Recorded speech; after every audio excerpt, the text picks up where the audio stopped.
Sejam muito bem-vindos ao nosso canal, meus amados pensadores. Já estava com saudade de vocês. Olha só, parece que faz tempo que não nos vemos. Hoje a Naviéticos fará uma viagem, eu diria assim, uma viagem no mundo das cifras, uma viagem tipo a Matrix. Você lembra da Matrix, Renato? Tinha umas linhas ali meio em código, né? Não tinha um negócio meio interessante assim lá na Matrix? Coisa de programador, né? Aqueles códigozinhos passando na tela. Exatamente. Faremos uma viagem por trás dessas cortinas, desmistificaremos um tema que muitos cristãos, até pessoas também que não são cristãs, tem um certo mito aí, tem um tabu que envolve que se ter dinheiro ou ter a busca pelo dinheiro, né? Tem um conceito de que isso não é uma coisa boa, não é algo que nós tenhamos que ter muito ímpeto, sabe? Temos que buscar. É lógico que a ganância, tudo isso são sentimentos que depreciam o conceito de você buscar o dinheiro, né? Mas nós vamos mostrar aqui no Ethos, nesta viagem especial, que sim, é necessário termos dinheiro, o dinheiro atende a tudo, só não podemos ter o coração voltado para o dinheiro. E para me ajudar nesta viagem aí monetária, temos um convidado especial aqui, que ele entende do assunto, está há muitos anos no meio, né? O André Miranda. Não é isso, André? É isso mesmo. Seja muito bem-vindo, André. Boa noite a todos. Obrigado aí, Emerson, pela oportunidade. Renato também. Nós que agradecemos, É um prazer André. estar aqui na Éticos para falar sobre um assunto tão importante e, como você mesmo falou, um tabu que, né? que não é um tabu, né? Porque finanças, dinheiro, prosperidade, né, riquezas também vêm de Deus. Exatamente. E assim como todas as coisas que vêm de Deus, que são boas, elas também o inimigo tenta deturpar, né, a visão dessas coisas, né, o benefício dessas coisas, né, que Deus nos dá. Finanças é uma delas, com certeza. André, para isso que trouxemos você aqui hoje. Legal. Para dar essa ajuda para a gente aí, né? Legal, vamos bater um papo. Você tem uma empresa, né, André? Tenho. A LAF Consultoria é uma consultoria empresarial financeira. Então, nós fazemos uma consultoria empresarial e o intuito não é simplesmente você chegar para um empresário e indicar ele para um banco. Não, a gente vai entender, conversar, traçar um diagnóstico, entender onde são as dores, para aí, a partir daí, a gente traçar um projeto financeiro, de aporte financeiro, né? Que legal. Então, hoje... personificado, né? Muito bem falado por você, personificado. Então, com o advento, né, das fintechs, das startups... Das tendências novas aí. Exatamente. O que aconteceu com as finanças e com os bancos? Os produtos foram sendo democratizados. Então, você tem linha de crédito que você pode construir ali na hora. Sim. Né? E levar para um mercado de capitais, por exemplo. Levar para o mercado financeiro, por exemplo. Então, a LAF Consultoria faz tudo isso. Inclusive, se me permite falar... Fica à vontade. Né? O nome LAF, as iniciais é Levi, meu filho mais velho, o André, que sou eu. Olha que bacana, você viu aí, Renato? Fernanda, minha esposa, e Hugo, meu filho caçula. E também tem uns valores de lealdade, atitude, foco e honestidade, né? Então a LAF é tudo que bacana, isso aí. Essa mistura aí, né? Fez um parâmetro aí muito bacana. Legal, bem louvável aí a causa da... Que é inspiração de Deus isso aí. Inspiração de Deus. E sem dúvida que sim. Né? Eu estava num processo de burnout, né? No meu trabalho, trabalhando 15 anos em banco, né? Sim. E aí foi uma coisa muito de Deus, né? Foi um direcionamento mesmo de Deus, porque hoje em dia empreender não é fácil, não é fácil. Sim. Nosso escritório fica na Vila Olímpia, ali na Rua Funchal. E o que nós fazemos é realmente orientar, né? Buscar orientação melhor para ofertar para os clientes ali. Sim, porque tem que ter mesmo, né? Tem que ter uma diligência. Sim. Quanto hoje tem muita... Tem coach financeiro, Renato? Tem, né? Tem coach pra tudo, tem meu coach filho. pra tudo. Que a gente tava comentando outro dia, em outro episódio aqui, que a gente falou assim, pra que não tem coach hoje em dia, né?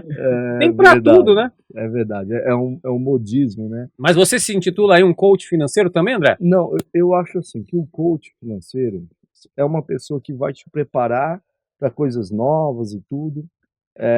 Nós, como consultoria, nós vamos pegar no colo, entender o que aconteceu lá atrás. A gente entende que um passado ele é um esboço do presente, que pode ser melhorado para o futuro.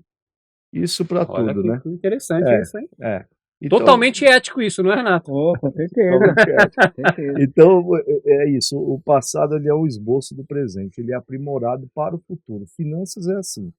Então, a gente também tem uma visão cristã para atender o cliente, né? Sim, tem que ter um feeling também, né, André? Exatamente. A gente não vai chegar para um cliente e falar, faz isso aqui, pronto, e acabou, não. É o que exatamente os bancos fazem, as instituições financeiras, geralmente ela vai indicar ali um produto que geralmente lhe remunera melhor.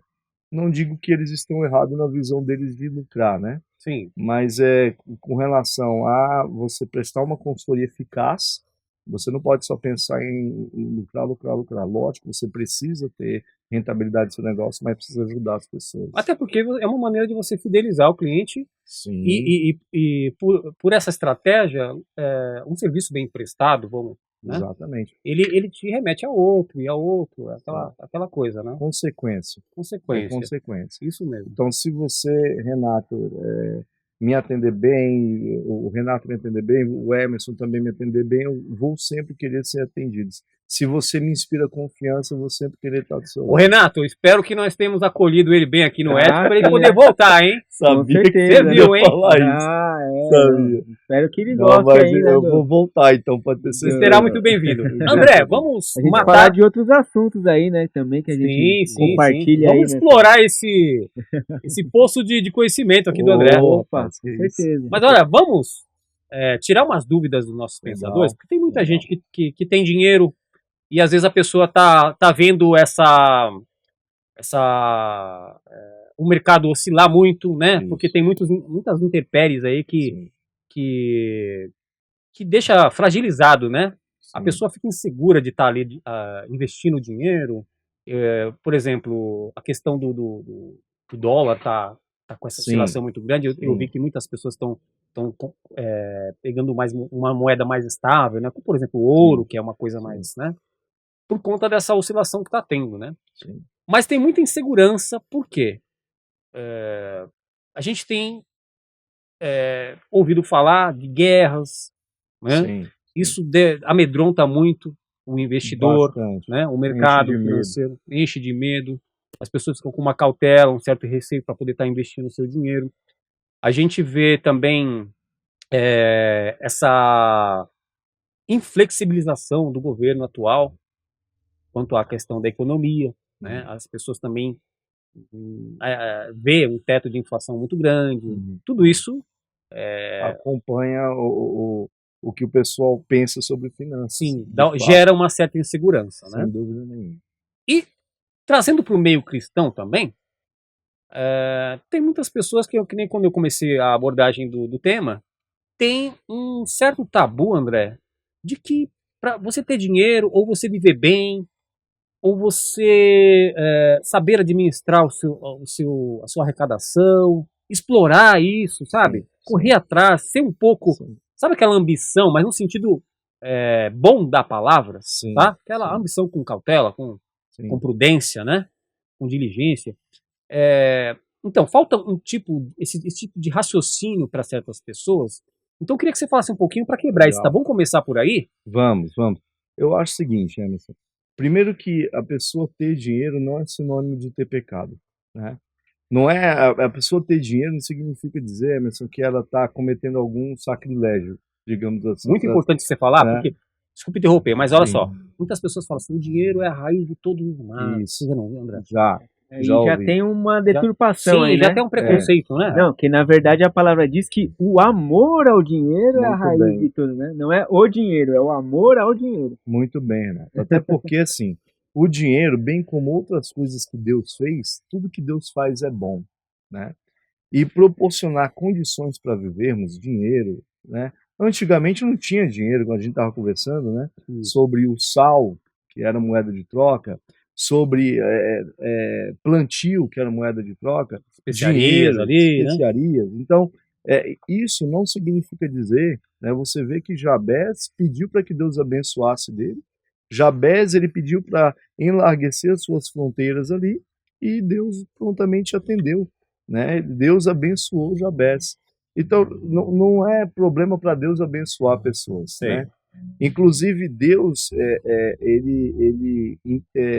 eu acredito, né, que nas mãos de pessoas generosas, eu acredito que Deus abençoa, assim.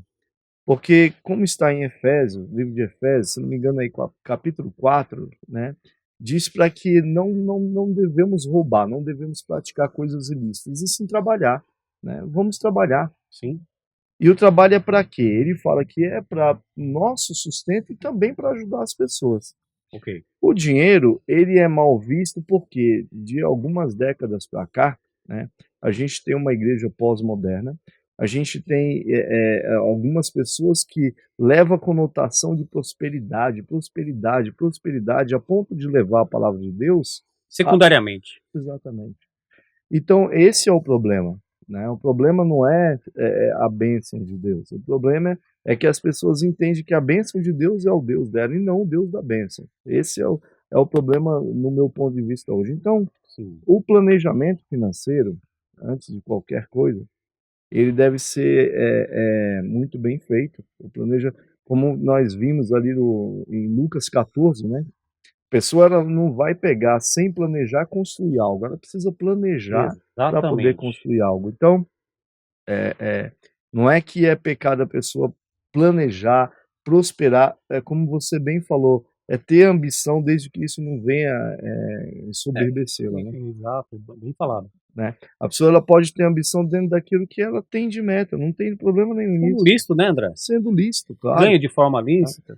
A palavra prosperidade hoje, se você falar no meio cristão, ela não é bem vista, mas por que não? Por que as pessoas atrelam tanto prosperidade à riqueza? Quem disse que prosperidade é sinônimo de riqueza? Não é. Tem muito estereótipo também, se você pegar no dicionário, você vai ver que prosperidade tem a ver com sucesso, com um objetivo alcançado, com alguém que é feliz porque alcançou algo. Prosperidade. Olha que interessante aí, tá vendo? O Éticos trazendo aí. Que alcançou algo aí, né? Pode pesquisar. Esse contexto todo aí me faz lembrar daquele filme lá da Procura da Felicidade, né? A Procura da Felicidade. Que o cara era um determinado trabalhador e ele tinha um objetivo ali para alcançar, né? Sim, esse filme é de que ano, Renato? Ele é de 2006. É uma história real, né? História real, verídica, né? Real. Chris Gardner, né? É baseado na história dele. Esse Chris Gardner, ele tinha uma empresa, uma consultora financeira também, não tinha? Ele era uma pessoa que vendia máquinas hospitalares. Ele estava num período ali em que essas máquinas estavam sendo obsoletas e estavam sendo trocadas por outras. Ele comprou um monte delas. Né? Pediu demissão da empresa, o dinheiro que ele pegou, ele comprou um monte dessa máquina e não conseguiu mais vender porque foi quando tombou. Essa máquina dele parou de ser usada, né? Ficou obsoleta ali e ele ficou numa sinuca de bico. Exatamente, é a mesma coisa que o cara pegou assim, eu vou comprar uma indústria de CD, e aí vem a Spotify, que inclusive tem a série da Spotify agora no Netflix, aí vem a Spotify e pum, aí lança uma plataforma. Porque a tecnologia cresce numa velocidade... Imagina você... o que não faria o dono da empresa que comprou os CDs, né? Sim. Ou uma indústria de fabricação. No filme a gente vê ali que ele tem o filhinho dele, né? Ele luta para angariar fundos, dinheiro, para poder dar uma vida digna para o garoto, né? E passa por um monte de problemas ali. Assim, ali exemplifica bem a luta que as pessoas têm para poder primeiro tem uma boa ideia, porque um fluxo de ganho, ele depende de uma boa ideia, de um marketing, não é isso mesmo, André? Isso mesmo. No caso do Chris Gardner, nesse filme Procura da Felicidade, ele trabalha muito, muito mais do que todos os outros concorrentes dele. É verdade, o filme mostra isso mesmo. Você vê que os outros concorrentes dele até tinham condições financeiras melhores, até tinha condições de formação melhores do que ele. Sim. Mas ele era um obstinado. Né? Eu acho que falta um pouquinho isso no cristão, sabia? E a palavra diz, né, que o trabalhador é digno do seu salário, né? Muito bem lembrado. Então você vê que o cristão, ele às vezes fala assim, deixa eu sentar aqui na Bíblia e na minha espiritualidade, porque isso não tem nada a ver com as coisas de Deus. Né? O trabalhador é digno do seu salário, como disse, né? O preguiçoso tem que ter com a formiga. Então, ao contrário, Deus fala para trabalhar, Deus falou para Adão lavrar a terra. Sim. Né? Então você vê que isso daí é um mito, não existe isso, tem que trabalhar mesmo. Então, acho que em Tessalonicenses fala, aquele que não trabalha também não coma.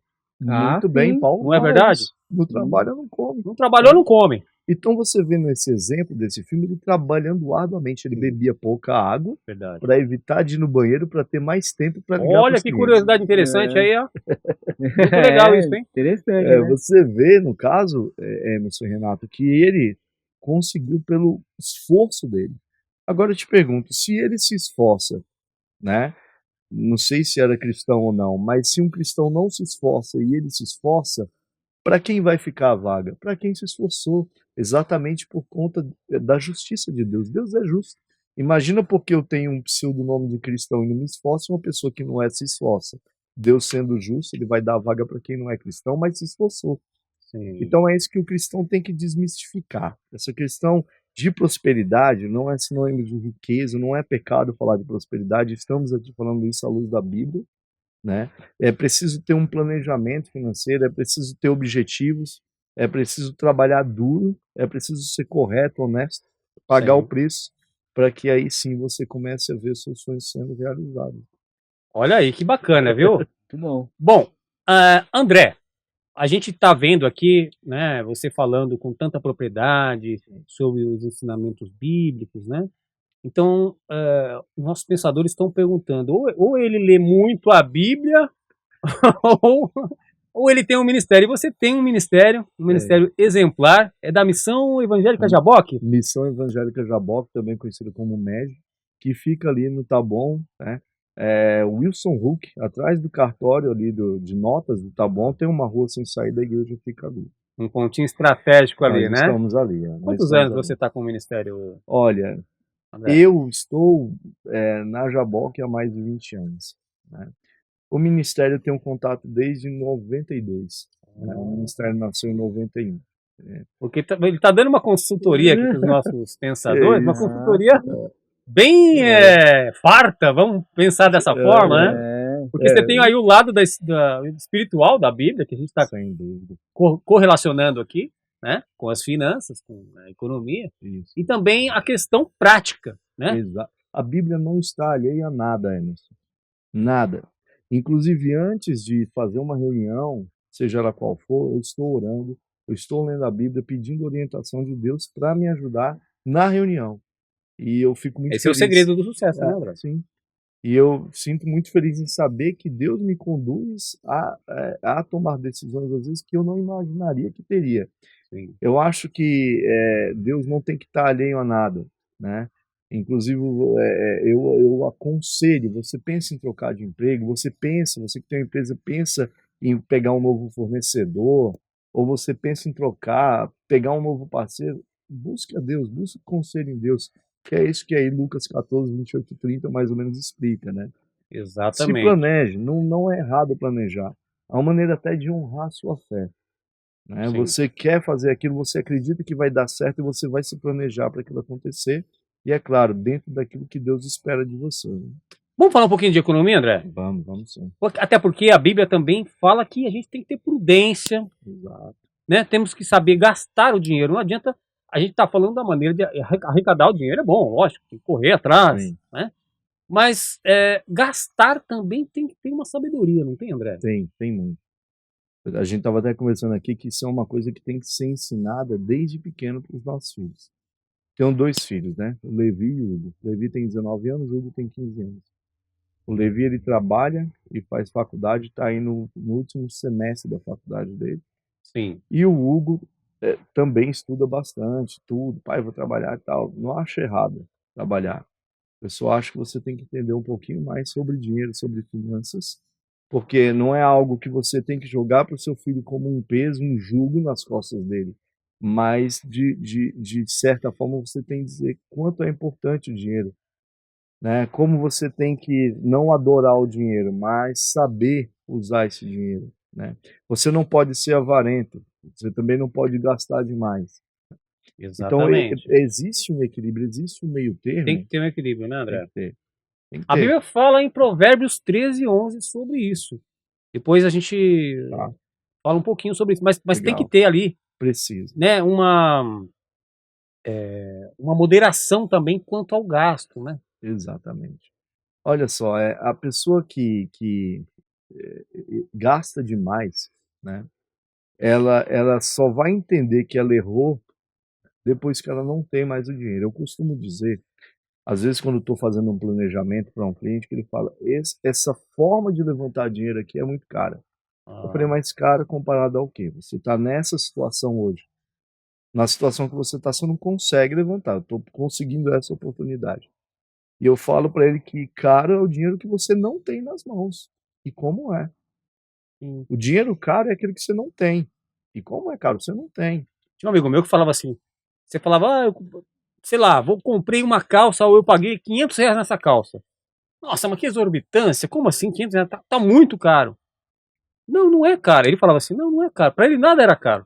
Não é caro, a gente que não tem o dinheiro, mas não é caro. Tem a mão de obra envolvida, tem a qualidade, muita gente não olha isso, né? Não olha a qualidade, né? A marca, né?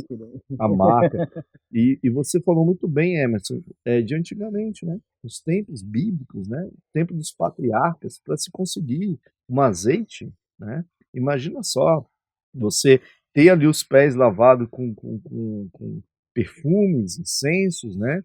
Lavar os pés de Jesus com lágrimas e cabelo. Pessoal, mas você gastou muito, você está gastando muito. Os discípulos tinham essa ideia naquele tempo lá. Tinha esse conceito de economia, né, André? Que interessante você falar sobre isso. E Jesus, não, peraí, ela está dando a devida importância àquilo que é. É uma economia bem gasta. Exatamente. É isso mesmo. Então, o que hoje é complicado nos dias de hoje, né? Você vê que tem muita divulgação de mídia, você tem uma explosão do e-commerce, né? Juntamente com isso, você tem plataformas de publicidade, propaganda e divulgação em massa. Crescimento das startups aí também. Crescimento das startups, das fintechs. Então, você deixa todo mundo a par disso. Você deixa todo mundo muito consumista.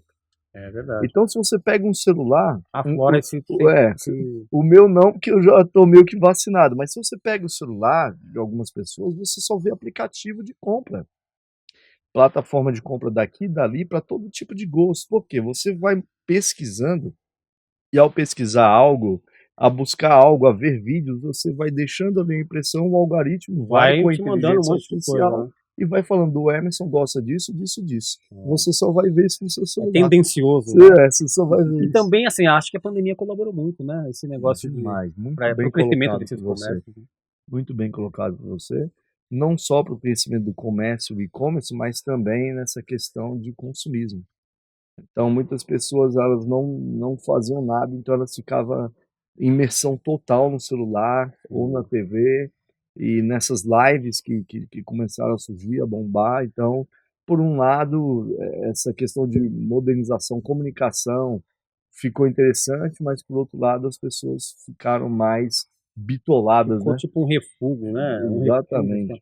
Ficou muito antenado nisso e as pessoas pararam literalmente de ir para as lojas comprar. E ainda mais porque você tem o custo de manter uma loja aberta, então essas lojas grandes também vendem muito mais barato na internet. Então tudo conspira. Teve a galera do home também, né? Exato. Então eu compro um computador, por exemplo, numa loja, com um preço, e aqui você tem 20% de desconto no mesmo aparelho comprando pela internet. É muito vantajoso, né, André? Você vê que eles fazem, então a pessoa ela acaba ficando mesmo refém, ela não sai disso e vira consumista. Aí ali num vórtice ali que não tem saída, né? Então esse planejamento vai embora. Aí o planejamento indo embora, as finanças também vão. As finanças indo embora, a paz também em casa fica mais difícil de se equilibrar. Você tem uma esposa, você tem as finanças dela, você tem as suas finanças, e você precisa, em conjunto com ela, biblicamente falando, gerir as finanças de uma casa. E que hoje em dia não são poucas, né? Os valores de uma casa, se manter uma casa, tudo que gira em torno disso, não é barato. Então você vê que como uma coisa vai com um efeito dominó e vai complicando famílias inteiras, e você vê número de divórcios aumentando, inclusive, infelizmente, também no meio cristão. E isso, relacionados a esse assunto. Isso se dá muito por conta de um planejamento financeiro mal feito. Né? Esse cenário aí me faz lembrar aquele filme Até que a Sorte Nos Separe. Né? Que os caras ganham dinheiro fácil ali, né? É uma comédia, né?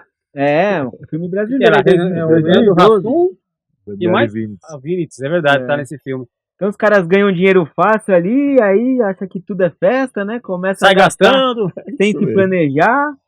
E aí você vê toda essa relação, né? Da família, do dinheiro fácil, né? De gastar à vontade, do ganha dinheiro consumismo. fácil, vai dinheiro fácil.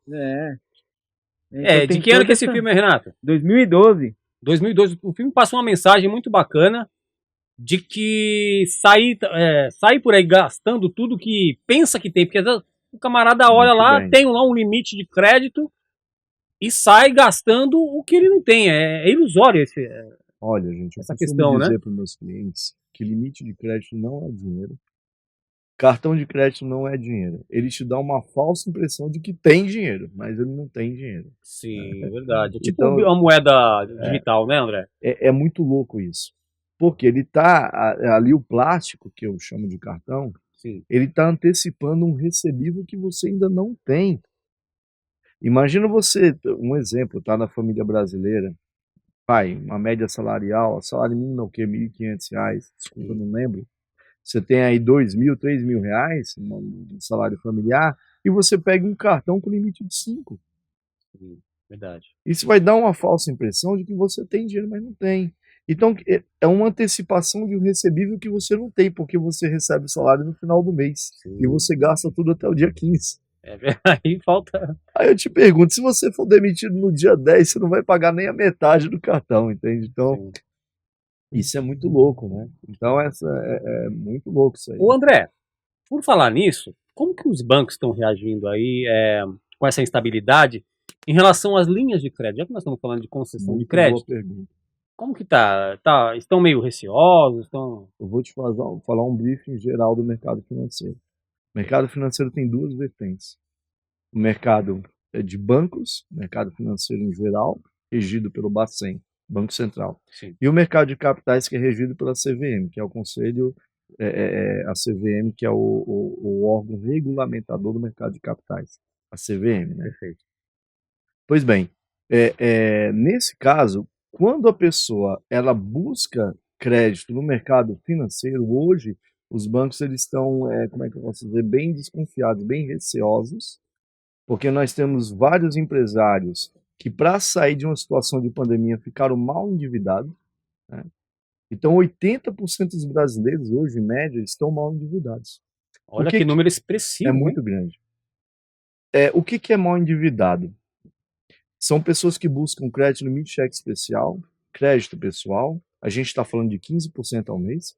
É alto. Né? Alto. Limite de cheque especial. A gente está falando de 7, 10% ao mês crédito pessoal. E a gente está falando de cartão de crédito. Aí você estoura a estratosfera, que você tem 300% ao ano. Em média é isso, de um cartão de crédito. Sim. Então, o banco, ele vem com esse pessoal dessa pandemia ainda, que foram linhas de crédito tomadas em 12, 24, 36, 48 meses. Então, que ano nós estamos? 2024. Qual foi o ano da pandemia? Então, esse pessoal está vindo sucateado. Por quê? Porque foi dando aquelas pedaladas fiscais, né, André? Exato. Você vê que ele está mal endividado, e ele chega para o banco mal endividado, e o banco não está dando crédito para ele. Ah, entendi. O banco não está dando crédito. Então, quando o banco ele fecha essa porta aqui, o mercado de capitais se abre. O que é o mercado de capitais? A bolsa, né? Sim. Comissão de Valores Mobiliários rege bolsa, o mercado de capitais. Então lá você tem investidores, você tem dinheiro do investidor e você consegue aporte de capital lá também. Então o que eles precisam? De uma garantia imobiliária. Eles precisam ter recebíveis, dependendo do ramo de atividade. Recebíveis são aquilo que ele vende a prazo e tem a receber, e ele consegue estruturar um crédito para esse cliente. Consegue estruturar. Então, nem todo mundo sabe disso. Mas o mercado está receoso. Quando o mercado financeiro se fecha, o capitais se abre, e aqui está receoso, aqui se abre. E fica essa sanfona. Fica exatamente. Fica esse negócio. Fica um ping-pong, né, André? E a gente no meio disso tudo aí. O povo no meio disso Ninguém quer ficar com essa batata quente na mão. Ninguém quer ficar com esse risco na mão. Mas a verdade é que hoje nós temos um cenário econômico bem complicado, né? Nós temos aí guerras que estão rolando. Exatamente. O mercado de capitais, infelizmente, ainda é regido por especulações também. Tem muito blefe, né? Tem. Nós temos o fator climático. Então, por exemplo, isso causa instabilidade, o né? efeito Del Niño, o produtor rural que ele tinha 100% para te entregar, ele vai entregar 30%. E leva o preço, custo. Como é que vai fazer? Então, se eu tenho um pouco, eu vou aumentar meu preço. Então, se eu vou aumentar mais, o cara tem que comprar mais caro. E quem paga essa conta? É verdade. Nossa mesa, no café da manhã, no almoço, no jantar, né? Num restaurante. Né? Então, por aí vai. Né? Você vai ver como é um efeito cascata. Né? Exatamente. Em Provérbios 22:7, tem uma palavra muito interessante que fala que o que toma emprestado, ele se torna escravo, né, daquele que está emprestando. Exatamente. É uma dívida que ele fica, um título de dívida ali, que às vezes se torna impagável, né? Tem tantos juros. Eu acho que, eu não sei, que você vai responder pra gente agora. Isso. Como que tá a dívida interna do país? O Brasil, ele vem capengando, né, a dívida externa, a dívida interna. Na verdade, o Brasil ele também está mal alavancado de crédito. Alavancado. E quando você está nessa situação, como você acabou de citar, você fica na defensiva. Você não pode ditar regras. Pelo contrário, você tem que obedecer regras. Obedecer. Escravo, né? Então, se existem concessões do lado do credor, que não somos nós, o credor fala assim, eu quero que você faça isso e isso para pagar a conta. O Brasil vai ter que fazer. Assim como qualquer outra pessoa, o Brasil é um devedor também, como eu, como você, como o Renato, como vários brasileiros, né? Quem tem alguma coisa deve alguma coisa também, muitas vezes não consegue comprar à vista. O Brasil é a mesma coisa. Então eu tenho, quando eu assino um contrato, eu tenho direitos e deveres. Qual é o meu direito? De receber o dinheiro. Qual é o meu dever? De cumprir com tudo que está no contrato. Assim também a nossa nação, né? Então ela tomou crédito ali, beleza. Qual é o direito que eu tenho de receber esse crédito? Ter um aporte financeiro de um fundo, enfim. E qual é o direito e qual é a obrigação que você tem? De também seguir tudo aquilo ali. Porque para você liberar um valor expressivo para outra pessoa, você vai criar regras. Olha, você tem que pagar na data isso aqui. Exato. Se você quiser amortizar, assim, assim. Então só muda uma coisa. A conta pequena com a gente, conta com o país é grande, né? Mas verdade. no final todo mundo paga, né? A gente vê aí também o governo pegando recursos do BNDES e investindo em outros países, né? Sim. Ao invés de estar alavancando a própria economia nacional e incentivando as indústrias, porque as indústrias depois desse período pós-pandemia, elas migraram aí para outros países, né? Sem dúvida, a gente perde com isso. A gente perde, né? A gente vê taxação de PIX, que foi um mecanismo criado para não ser tarifado e para ser rápido, né? Então a gente já vê uma taxação em cima disso. E nós temos também a situação do nosso próprio país. Eu tive uma oportunidade, lembrando aqui, e eu vou expor isso aqui agora, de cavar poços no sertão nordestino. Então estava todo empolgado, né? Poxa vida, eu vou pegar esse recurso aqui, vou juntar com mais 2, 3, 4 irmãos ali, e vou cavar poços assim, assim, assim, vou fazer uma hortinha, eu inocente, né? Pensando ali e tal, imaginando o pessoal sem ter o que comer, comendo uma sopinha com legumes que pegou lá doado pela minha terrinha lá, que eu plantei, né? Sim. Em determinados pontos você cava e acha água, tá? Em determinado não, eu morei no Nordeste 12 anos. Você vai achar água salobra, né? Sim. Em determinados lugares não tem água. Só que quando a gente foi afundando um projeto, que eu fui entrevistando, falando com pessoas, eu me deparei com a situação política, né? Então você quer cavar poço aqui? Quero. Você esbarra nisso, né? Quer cavar poço aqui? Quero. Isso no sertão do Ceará. Então para você cavar poço aqui é assim, assim, assim. A banda toca desse jeito. É desse jeito que a banda toca. E se você quiser, você tem que aprender a tocar assim. Mas eu não quero palanque para nenhum político, eu quero palanque para falar das coisas de Deus. Sim. Eu não quero só chegar aqui e fazer uma ação social de dar legumes ou comida para alguém, não. Eu quero aqui não só isso, mas também quero alimentar o espírito do homem, né, da pessoa com a palavra de Deus. Aqui você não faz, só se for desse jeito. E o povo morre de fome, tá? Morre de fome porque, assim, a questão de não conhecer ou de não se aplicar o conhecimento na sustentabilidade, isso você teoricamente, você está comendo pela mão dos outros, né? Exatamente. Você vai Você ser um se torna, eterno pedinte. exatamente. Se você se torna autossustentável, você consegue produzir, Muito né, bem. cuidar da produção, extrair aquilo para o seu próprio benefício, Muito bem. sem poluir, sem, né? Mas aí quando entra a politicagem no meio, a gente já sabe que tudo isso vai ladeira abaixo. É muito difícil, infelizmente. É difícil. Então, se você olhar para o Nordeste, entra ano, sai ano, ali vai ser sempre um palanque para um político se eleger. Exatamente. Porque ele vai usar dessa situação, como aqui também na Cracolândia, né?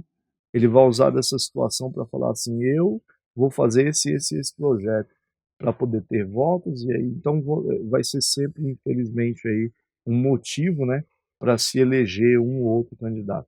Né? Bom, nós temos aí então, demos uma aula aqui, né, de economia, de investimentos, de desmistificando esse tabu aí enorme que as pessoas têm de retenção, né, de investir, de procurar ter uma renda, né, digna.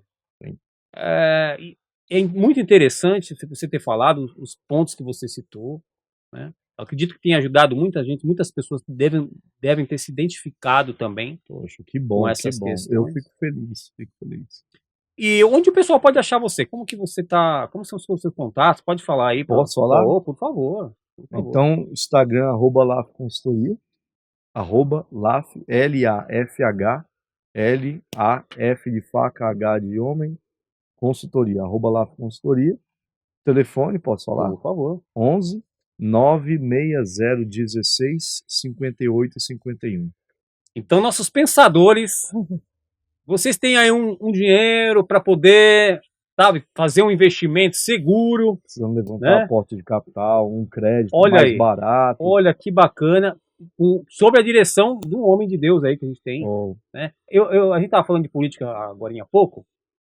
As pessoas não entendem a importância que é devida de termos homens sábios com direcionamento de Deus em áreas importantes, né? Se a gente tivesse pessoas bem intencionadas e com essa sabedoria, o Brasil já não estaria aí com as pernas quebradas do jeito que está, né, André? Sem dúvida nenhuma. A gente sabe que eu converso com meu filho sempre, com o mais novo e com o mais velho, né? O mais velho, ele está concluindo o curso de licenciatura plena em História. E a gente debate muito sobre política, né? Não Sim. porque temos ideias e pensamentos divergentes, não. Mas porque como é difícil você praticar política no nosso país, infelizmente.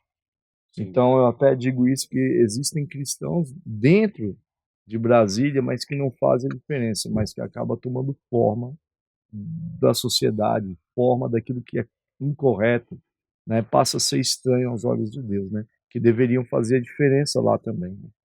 Ô, Renato, para de guardar dinheiro embaixo do colchão, viu, Renato? Que coisa feia, Renato. Se tivesse para guardar. Eu queria só comentar aqui mais um filme. Pode falar, Renato. Que é o Quem Quer Ser um Milionário, né, que eu acho que é um filme interessante. Muito.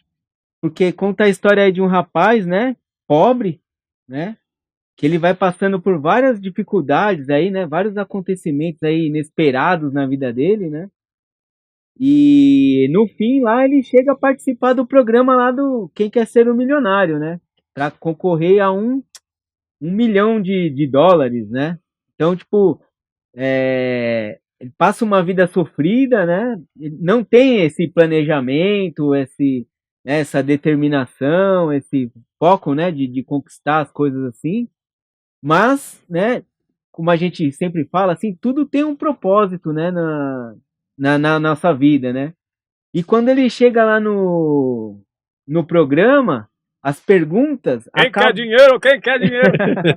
As perguntas que ele vai recebendo, né, para passar no programa, acaba tendo relação com tudo aquilo que ele viveu, Sim. né?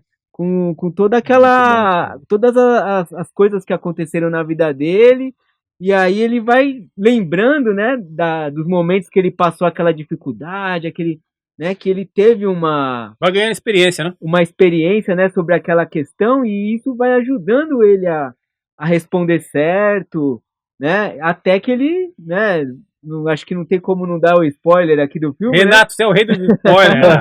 Até que ele consegue ganhar. Depois que ele fala, não tem. Rapaz, não pode, o Renato não pode contar um segredo pra ele, não. Rapaz. Até que ele, né, ganha 1 milhão lá, né? E aí você vê que, assim, nem sempre a nossa vontade, né? Porque muita gente, às vezes, né, faz a fezinha lá, joga na loteria, na Mega Sena, porque quer ganhar. Olha a contraversão, Renato. E às vezes uma pessoa que estava lá sem pretensão nenhuma, né?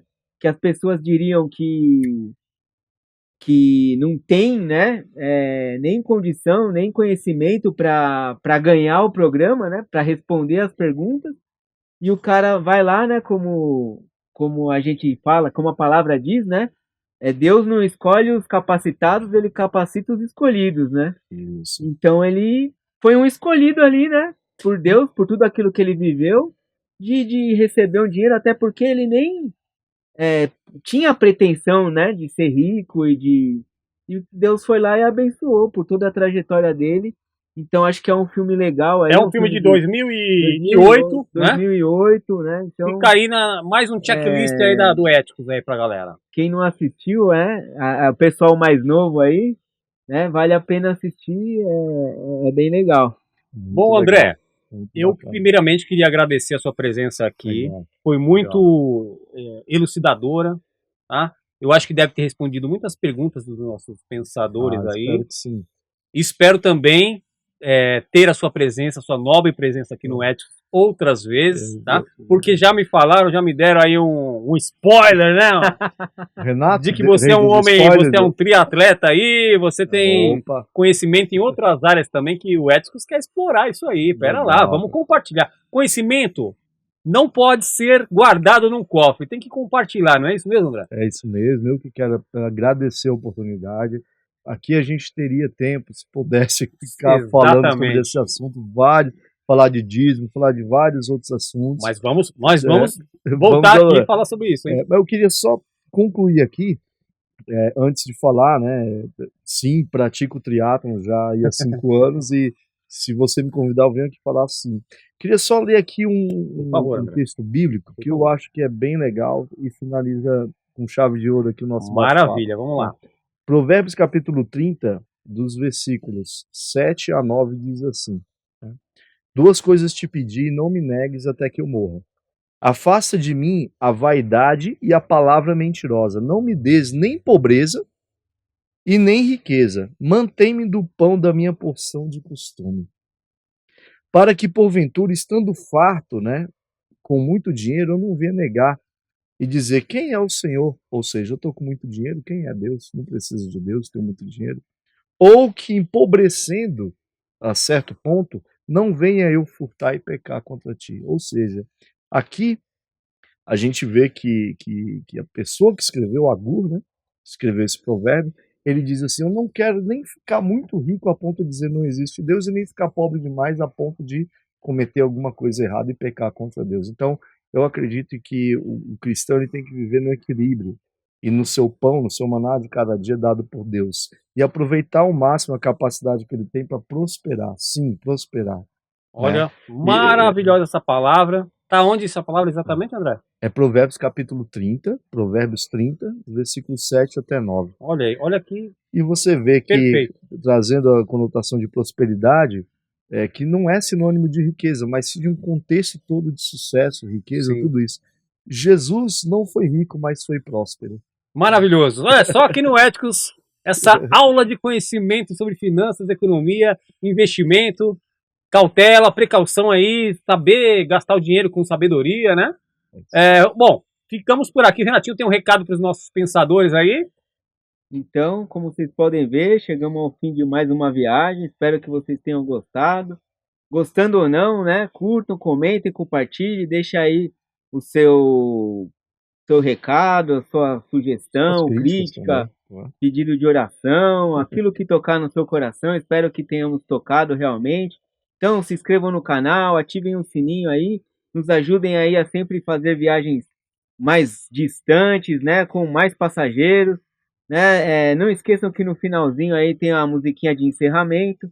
né? Então deixa aí um comentário, o que você achou da musiquinha, o que ela relaciona aí com o nosso tema, né? E não esqueçamos jamais, melhor do que sermos céticos é sermos éticos. É Fiquem isso com aí. Deus e até a Fiquem próxima com viagem. Deus, até breve. Tchau, tchau.